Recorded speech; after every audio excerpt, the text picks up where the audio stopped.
This viewing of the video, Stand Up, Speak Out Against Bullying, is a presentation of the YWCA of the Lower Cape Fear in conjunction with TLN and the New Hanover County Schools.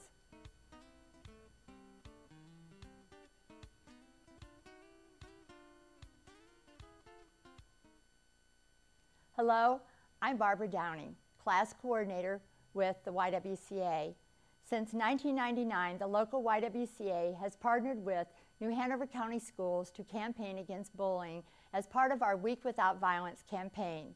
This program, Stand Up, Speak Out Against Bullying, was funded by and the result of the recently completed Safe Schools, Healthy Students grant. It is an opportunity for the people of New Hanover County to see their tax dollars at work and an opportunity to get this tool out into our community. For this presentation, we have selected a home setting and not a school. We hope this will emphasize that the home is where this message can be delivered and explored. Dinner is the perfect format for such a discussion. Joining us for our presentation are Ariel and Christopher Arado, local chefs who will be preparing our meal. Also joining us are school counselors Amanda Royster and Earline Shavers. These school personnel have the training, expertise, and access to the students of New Hanover County. They are the front lines in our schools to fight this battle against bullying. They will be in discussion during our presentation with 6 middle school students, Tina, Nicole, Camille, Aaron, Eric, and Marissa. Now join us as we learn a few lessons in the kitchen and about the importance of standing up and speaking out against bullying. Welcome everyone. Tonight we're going to be making 2 different kinds of pizzas. One's going to be a traditional white pizza. It's got 4 different kinds of cheese. And the other is going to be the traditional pizza that you see everywhere. Tomato sauce, cheese, and we've got a variety of toppings. We've got some sausage, pepperoni, mushrooms, olives, all the things that you would like to eat and put on your own pizza. Right. And while our chefs here are going to be preparing our pizzas, we're going to watch a short video about bullying. It's called Stand Up, Speak Out Against Bullying. And I know that's been a topic we've been talking about in school and, just in our community. And just by a show of hands, have you guys ever experienced a bullying situation, or have you seen some bullying behaviors go on at school? Okay, so definitely, it looks like that's definitely a topic that needs to be discussed, that's been going on in our community. Okay, well right now we're going to go ahead and watch that video and then we'll discuss it afterwards.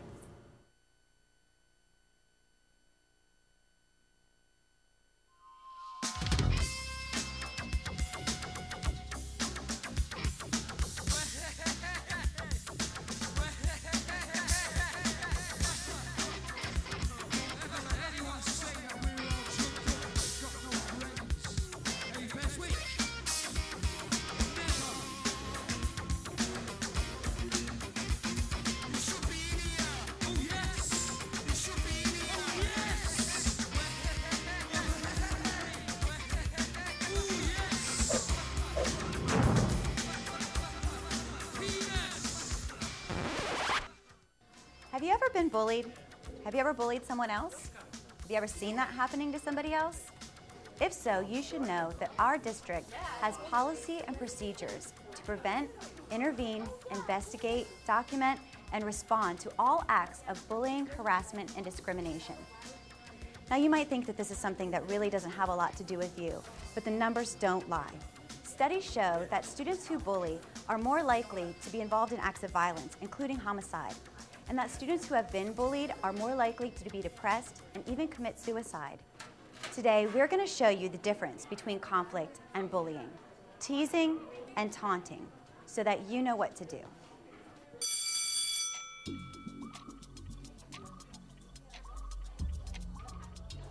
Bullies come in all different shapes and sizes, and each find their kicks in a variety of hurtful ways. Some use physical aggression, others verbally abuse their victims. In this case, the 2 girls attempt a silent attack using text messages.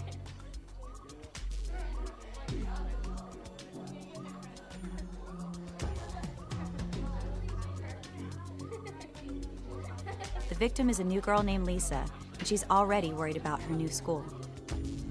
But there is another crucial element to consider in this assault: the witness. If a witness doesn't report an act of bullying, then he or she is allowing the situation to worsen. Understand your role in the battle against bullies. We asked a group of New Hanover County students to give us their definition of what bullying really is. When I think of it as like physical, not just like making fun of something, and then physical is like two totally different things to me. I think it can be just as, if not more, detrimental if it's more verbal. Because, I mean, then if somebody hits you, that person gets in trouble right then.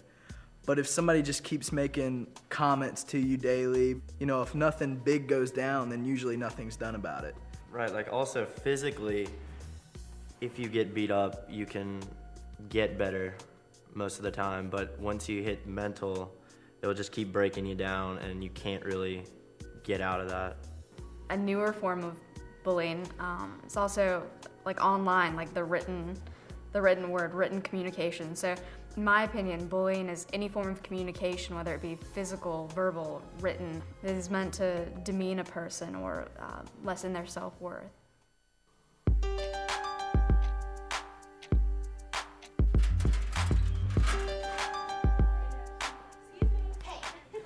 Hey babe, what's up? Oh, don't even try me, Joseph Christopher Lee. Try you? Oh, please, you're the talk of the school. For what? Everybody saw you and that Kelly chick together. You mean Kelly from drama? I don't know, Kelly from drama. I'm about to make her life drama. Whoa, chill out. If you're talking about that scene... Oh, a scene? Well, how convenient. Hey, look, it was nothing, okay? You were flirting with her. No, I was not. Everybody says we broke up, and I have to chill out because you're flirting with that Kelly chick? Flirting? That's not true. Look, I don't like her. I like you, okay? Right. Drama? Drama. Let's talk about it at lunch.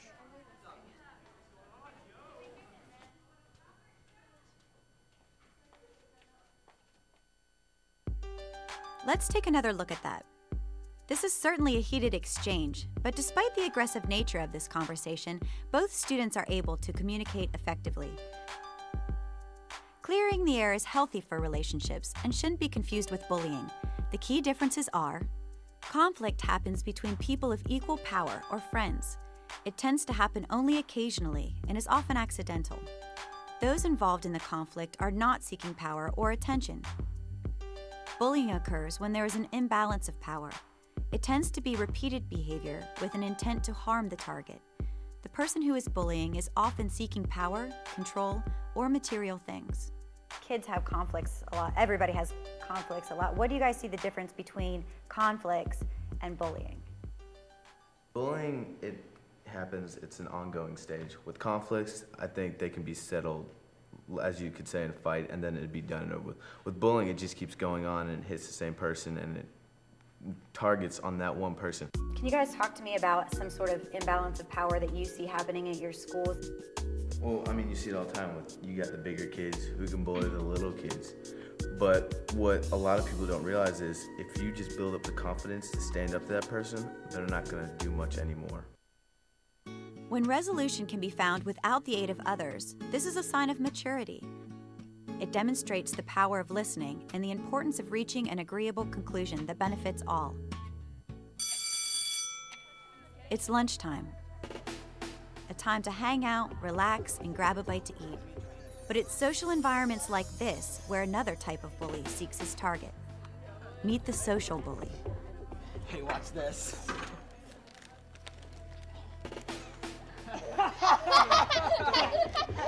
The social bully uses rumors, gossip, or taunts to isolate his targets. Victims of this type of bullying are often struggling with a sense of self-worth. A social bully will attack the weak spot in the victim's armor and seek immediate attention from those around him.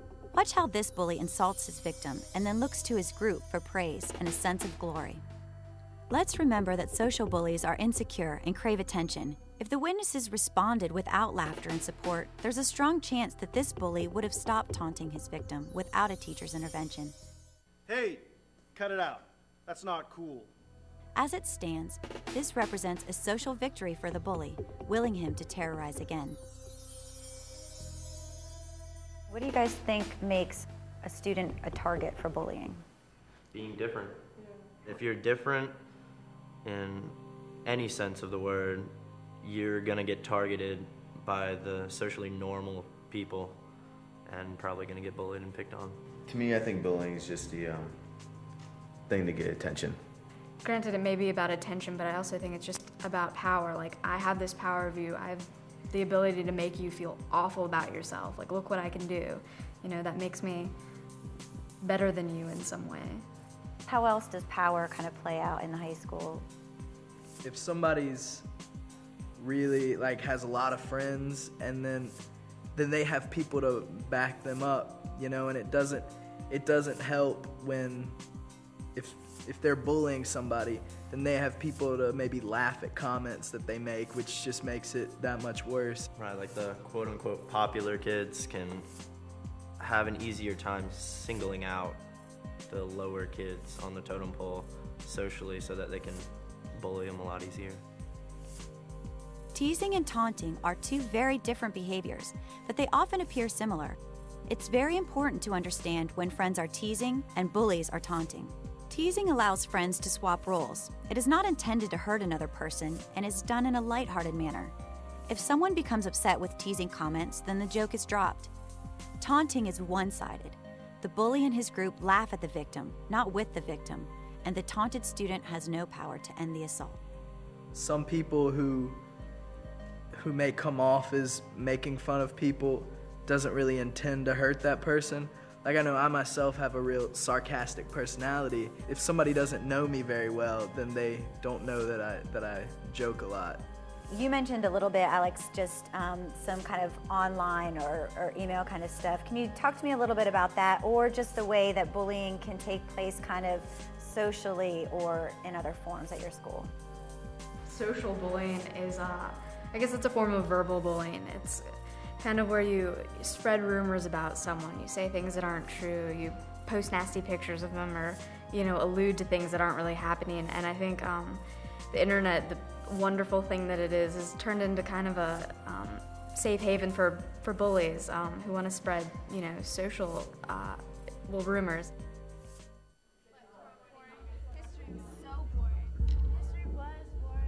Lisa, the new girl in school, is getting ready to eat her lunch. Having already been the victim of bullies earlier in the day, she is showing signs of depression and fear as she prepares to make friends with a group of girls. Hey guys. May we help you? What makes you think that you can just come sit with us? Oh my God. Let's just leave. What a weirdo. Relational bullying such as this is difficult to detect. Ignoring, isolating, excluding, or shunning can be soul-destroying, and many victims suffer in silence.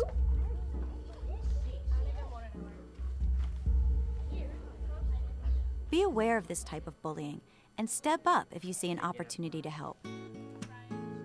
Supporting the victim in this scenario requires very little effort, but the comfort it provides can sometimes be the difference between life or death. I hate to interrupt your movie, but we got to get a head start on these pizzas. Here we've got a red pizza, and we're going to start this one off as a white pizza. We pulled these doughs and separated them. Underneath, you'll see that there's cornmeal on the peel, the pizza peel, and that makes it so it doesn't stick. So you guys probably know about tomato sauce as the base for that one. We're going to use cheese as the base for this one. I'm going to need your help. That's some this is ricotta cheese. We've got Parmesan over there. If you'll just grab a handful and throw it in with that.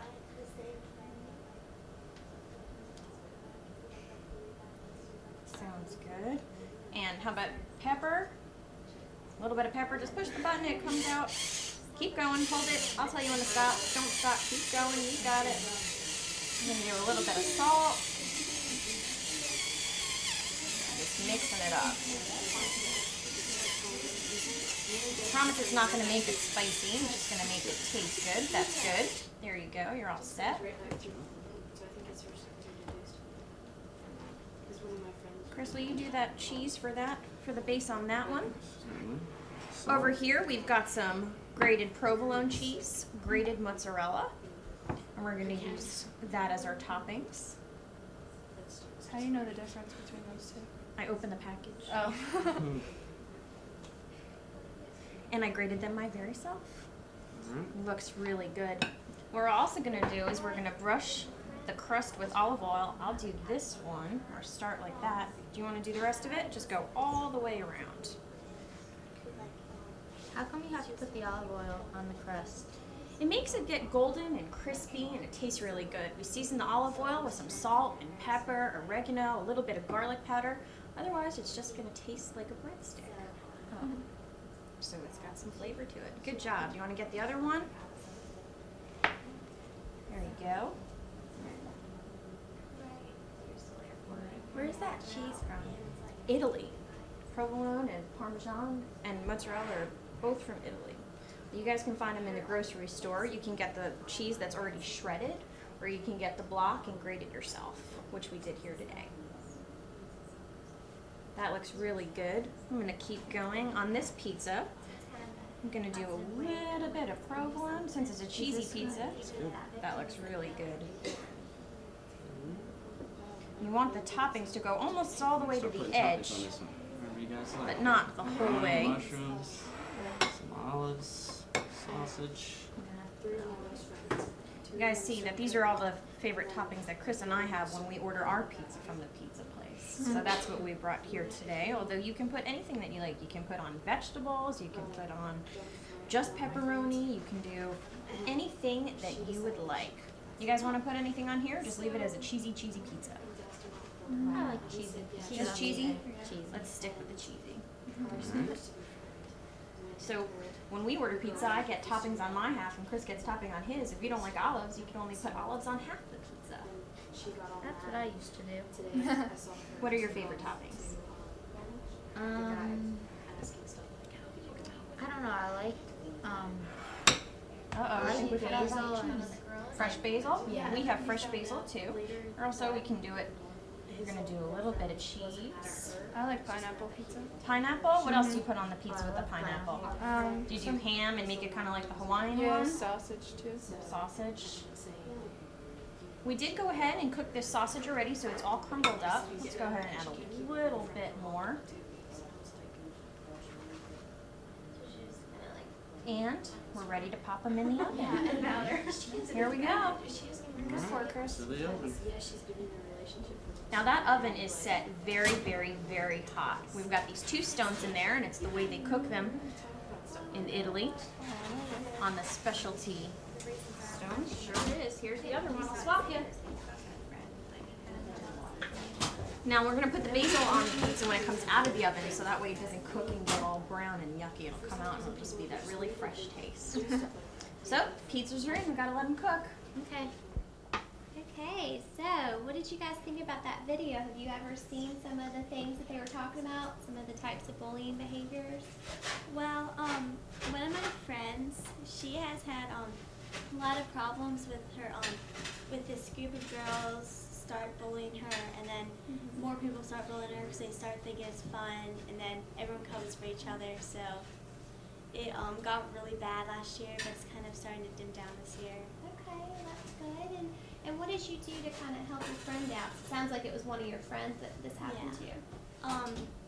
Well, see, I think the main thing that somebody like that needs is just some support, so that's basically what I did. Helped her, like, go to the administration and talked about it. Okay, good. So you kind of stuck up for her, and, you know, in that situation, if she might not feel comfortable coming to the counselor, coming to the administrator and telling somebody, but you were kind of that support person for her. Yeah. So that's really good. Awesome. What about you guys? Have you ever experienced some of this stuff, or have you seen it go on in your school? Maybe. I have. My friend, she has a pretty bad reputation, and we're supposed to have somebody who helps us out. But lately she's been openly mocking her about her reputation and talking to people that she starts to go out with and saying, "Can't believe you're going out with her," and stuff like that. Okay. And sometimes it's hard to understand, but everybody has reasons for what they do. It's just hard to understand them at first. And it might be important, you know, to help with those friends. I think sounds like that one friend is you know, kind of talking about her behind her back and stuff like that, and maybe as their friend, maybe you can help those two work it out. Today I stood up for her a couple of times because the one who's mocking her starts talking about her with other people, and I'll come up and say, you have no control over what she does, so it's none of your business. So kind of diffuse it and get her to stop talking about that friend. That's good. And it kind of stopped today, but I'm pretty sure it's gonna start up again tomorrow. Well, and sometimes you just need to continue to stick up for that person and do something about it. And if you get to a point and it's not helping just to talk about it, maybe come in and find an adult that you can talk to about it as well. Okay. Well, good. Well, we are going to watch the rest of the video. And if Nicole, if you want to press play on the video, we'll watch the rest and we'll talk about it some more. Okay?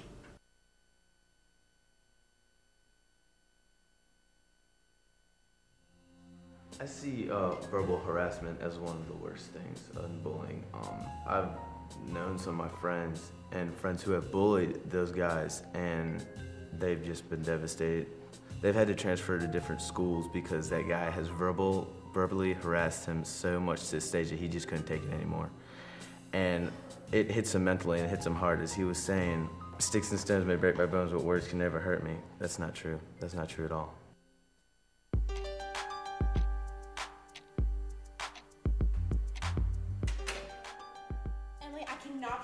I worked on that project all by myself last night.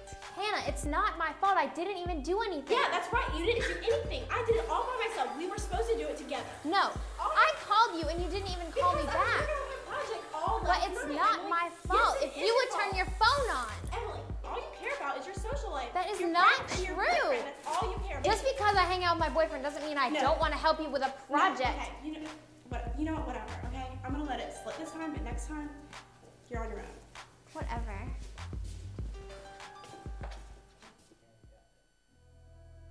So, if you were the bystander in this incident, what would you do? Tell someone? Intervene? Or walk away? It seems that both girls have valid points to bring to the argument. Both are defending themselves fairly, and there isn't an obvious imbalance of power. Remember that students that are involved in this type of disagreement are not seeking power, only resolution. The correct thing to do would be to allow the girls to settle this for themselves and walk away. Together, they are able to reach a conclusion, and it appears to be the end of the incident. So if, like, the sports team had a new player, he was new, came from another school, not really sure you like him because he seems kind of different, maybe just kind of questionable about him. So you and a couple friends play a few innocent pranks on him, like hide his things in your locker from him, you trade his stuff out. Is that bullying or is that a conflict? I mean, it could be a practical joke, or if he takes it serious, then that would be considered bullying. It's like his reaction to that situation. If he's, if he plays around and will like take your stuff too, and it's all in just fun, then I don't think it's bullying. But if he gets hurt and begins to not want to be on that team anymore or whatnot, then you are bullying him. All right, here's another scenario. You and a group of friends are having lunch on campus and a girl walks by wearing the head covering of a Muslim girl. And someone in your group gets up and starts mocking her in a very elaborate way, and everybody's laughing and making loud remarks about her, whether she hears it or not, bullying or conflict.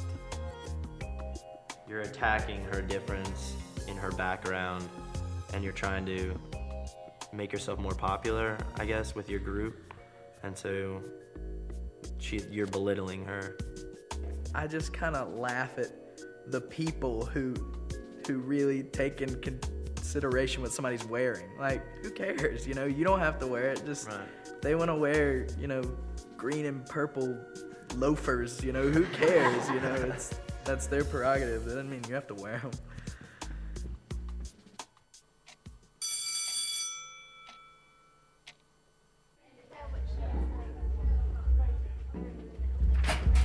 What? Where'd you get that shirt from? The Goodwill? Oh, where'd you get those New Balances? They don't look new. Oh. Why would you mess with my girl in second I lot? with the girl, man. No, Come on, with man. a lame guy like you. Take that man. Come on, man. Take that man. You want your hat back? Well, lame.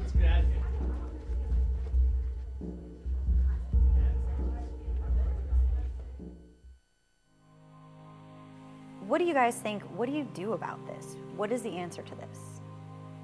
Personally, I think it's a community problem because, I mean, you know, obviously we see it most common between, you know, students, but these are students of parents who are members of, you know, active members of the community, and so it becomes a community issue when it's affecting children and their parents and families and works and schools. So I think it's something that should be addressed at all tiers of a community. So when you're looking at bullying, you usually have the bully, the person who's being bullied, and then one or usually a lot of bystanders. What are the responsibilities of each of those people? If you see bullying or witness bullying, you need to confront an authority figure or someone at school. Even if you may think they won't do something, just the fact of you trying to stop it will help. I mean, and that's why bullying is tough, because people may think, oh, well, nobody's going to do something about it. You don't know that until you go to the person and confront the bullier or someone that can help it stop. You know, if bullying is still occurring when you're 15, 16, 17, then obviously you need help from someone who's older, because you don't know how to deal with the situation in an adult manner, and you're not mature enough to deal with it in a way that isn't, you know, bullying. Or if you're the victim, you need coping skills for things like that, because granted it certainly happens as an adult. You know, people get bullied or are bullies, but that doesn't make it better, and that doesn't mean you shouldn't learn how to deal with it. So what should you do as a witness to this behavior? The decisions you make as a bystander directly affect the victim. The worst part of a victim's experience is when bystanders choose to do nothing. Remember, if a bully gets the attention he craves, he will bully again.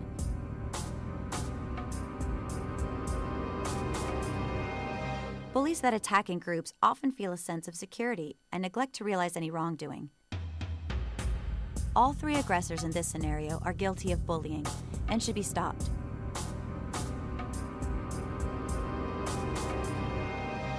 This isn't teasing. This certainly isn't a balanced conflict. If you don't feel comfortable confronting the bullies, you should tell somebody who can make it stop. By refusing to participate and choosing to report, bystanders have the power to end the cycle of bullying.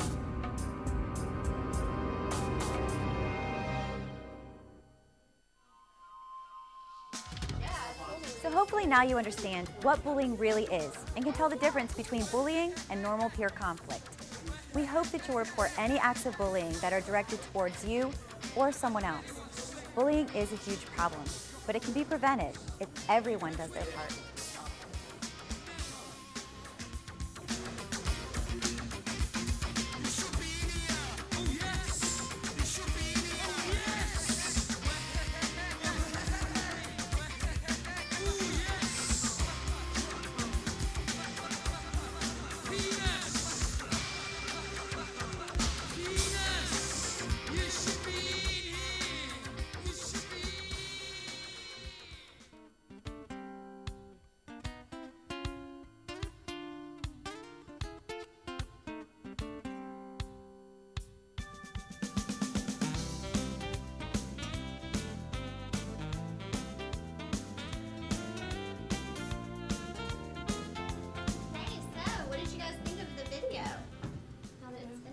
True. It was true. Yeah, what she said. Okay, what kinds of things were true about it? Like the yelling and the bullying. Okay, so some of the examples of the normal conflict and then the bullying as well. Right, I know when we talked a few minutes ago, you guys had mentioned some of the examples of the bullying that you had seen. Well, what did you guys think of when they were talking about the solutions, like the ways you can eliminate bullying? What do you think you could do? We should make it like a nationwide thing, like start putting up posters and have it on the news and have these bully shows all over the world. Okay, so you would recommend this video and showing this to other people in your school and in your community. Yeah. Definitely, I think that's a great idea. So it sounds like you want to make people very aware of this problem. Okay. What other kinds of solutions do you think, or things that you could do to kind of make an impact? You could like basically let the bully know that's not cool, it's not funny, and it's just lame. Right, right, and it's an awesome way to deal with it. Just let the bully know that you don't think it's funny. I think it's a very simple and easy way that you can just let him know that you don't think it's cool. That's good. You should add on to it. I think that like another way is like if you don't lead the bully on and you just kind of like brush it off and it's kind of like, oh, I don't really care, I know it's not true, and maybe you're like making up rumors and you'll be like, it's not true, I don't really care, and then they're like, she's not reacting, he's not reacting, and then they just stop altogether. That's a really good idea too. So making sure that you don't react, and sometimes that it's hard to do that. It's hard not to say something back. You know, but I think that's a good idea, so they don't get that attention that they're seeking. Yeah. Right. If you look at the bully like he's stupid, he might be embarrassed and never do it again. True, exactly. Like what you said, letting him know that you don't think it's cool. Yeah. Okay, we want you not to forget about the situation where all the bullying was not really out open. The situation where the girls at the cafeteria table. This was nothing, violent. What were your reactions to that? It's mean. Make her feel bad. Okay. They act like she doesn't have any feelings. I would do what the other girls didn't invite her over, even if you don't really know who she is. It's still nice to include her in something. Yeah. Especially if she's been put down that hard, like they did. So, Like she was new to the school, so I think they should have gotten to know her, and if they didn't like her, then they don't have to sit with her, but at least get to know the person before you just like leave them there sitting by themselves and make judgments. I think people do that because if they notice how like their hair is not the same, or their skin color is a different color, or the kind of clothes they wear, it's kind of stupid. Yeah. Okay, so you don't agree with judging people before you get to know them. That's a good way to. Right. Right. and that kind goes on more than we really think, think, because kids just, when a kid approaches, they'll just walk off and leave them, standing there like, we're not talking to you. And you need to remember that the feelings there. Yeah. You notice you lose a lot of friends over a lot of weird things. Like girls always fight over boys, and they could be best friends for life, and they just end their friendship over something that doesn't even last that long. And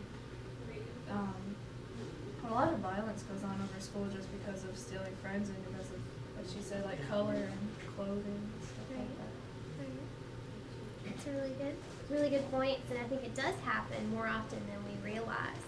And that's what you said, having that awareness, letting people know that this is a huge problem, and these are the different types of ways that people do it, and so just to have people be aware of their own actions so that they're not treating other people negatively. That's a really good idea. Well, how might we spread this knowledge that we have now? I mean, how might you, like you said, make it a nationwide thing? I mean, how might you do that? You mentioned kind of the posters and all of that, but how else might we share that? Yeah. The news. The news, okay. Or the peer mediators, like we have at our school. At Us our three school. do the meetings with the two or more people that are having conflicts, and we help. We don't really tell them what to do. We just help them get through it with themselves, and we make sure that nothing else happens. But we give them time to think about it. We're not allowed to give advice or anything. We just have them sit there and work out their problems, because if they do it in front of other people, they'll try to act cool, and they won't do what they want to do. They'll do what they want their friends to do. Right. So peer mediation sounds like it's a really good thing at your school. it helps out more because we also get to spread that knowledge to our friends, telling them that we've had to deal with this kind of stuff, and now we're helping other people deal with it. And it feels good after you get out of a meeting with people because you know that you got them friends again. Right. Especially whenever they walk out laughing. Yeah. You're the that's hero always of their the friendship. best. Yeah. Right. So you guys, sounds like most of you here, I mean, it sounds like you guys do some real positive stuff to kind of, you know, deal with conflicts at your school. It sounds like you guys are working towards the solution and resolving some of these things between people. Right. Okay. Well, I think if we had everybody like you guys, we'd have a great positive world. You gotta keep spreading your joy and your positive, skills you got going on. That's good. Yeah. Now, if you would like a copy of Stand Up, Speak Out Against Bullying, please contact your school counselor.